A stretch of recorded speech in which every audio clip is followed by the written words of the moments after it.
ಎಲ್ಲರಿಗೂ ನಮಸ್ಕಾರ. ಶಾಂತಮ್ಮ ಸವಿರುಚಿಗೆ ಸ್ವಾಗತ. ಇವತ್ತಿನ ದಿವಸ ನಾವು ಎಗ್ ರೈಸ್ ಮಾಡುವ ವಿಧಾನ ನೋಡೋಣ ಬನ್ನಿ ಸ್ನೇಹಿತರೆ. ಬೇಕಾಗಿರುವ ಸಾಮಗ್ರಿಗಳು: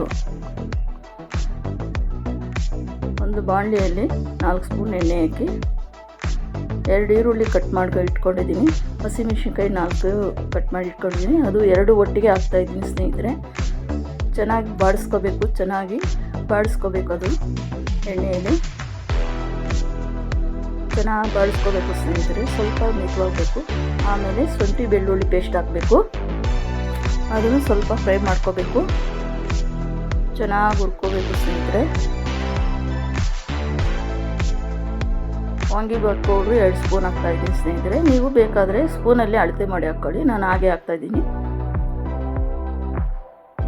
ಗರಂ ಮಸಾಲ 2 ಸ್ಪೂನ್ ಹಾಕ್ತಾಯಿದ್ದೀನಿ ಸ್ನೇಹಿತರೆ. ಅಚ್ಚ ಖಾರದ ಪುಡಿ 2 ಸ್ಪೂನ್ ಹಾಕ್ತಾಯಿದ್ದೀನಿ ಸ್ನೇಹಿತರೆ. ಕೊತ್ತಂಬರಿ ಸೊಪ್ಪು ಸ್ವಲ್ಪ ಹಾಕ್ತಾಯಿದ್ದೀನಿ ಸ್ನೇಹಿತರೆ.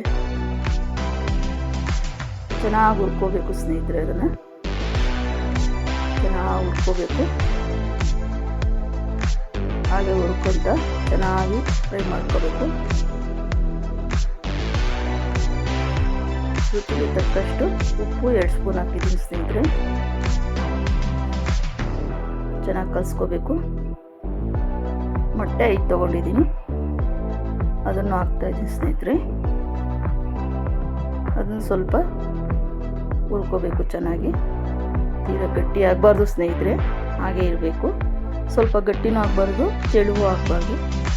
ಆಮೇಲೆ ಸ್ವಲ್ಪ ಟೊಮೊಟೊ ಕೆಚಪ್ ಸ್ವಲ್ಪ ಹಾಕ್ತಾಯಿದ್ದೀನಿ. ಸ್ವಲ್ಪ ಅಂತಂದರೆ 3 ಸ್ಪೂನ್ ಹಾಕ್ತಾಯಿದ್ದೀನಿ ಸ್ನೇಹಿತರೆ. ನೀವು ಅಳತೆ ಮಾಡಿ ಹಾಕ್ಕೊಳ್ಳಿ. ನಂಗೆ ಅಂದಾಜು ಮೇಲೆ ಹಾಕ್ತಾಯಿದ್ದೀನಿ.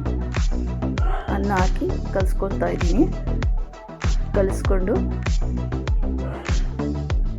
ಸರ್ವ್ ಮಾಡಿದ್ದೀನಿ ಸ್ನೇಹಿತರೆ. ಎಗ್ ರೈಸ್ ಸವಿಯಲು ಸಿದ್ಧ ಸ್ನೇಹಿತರೆ. Thank you.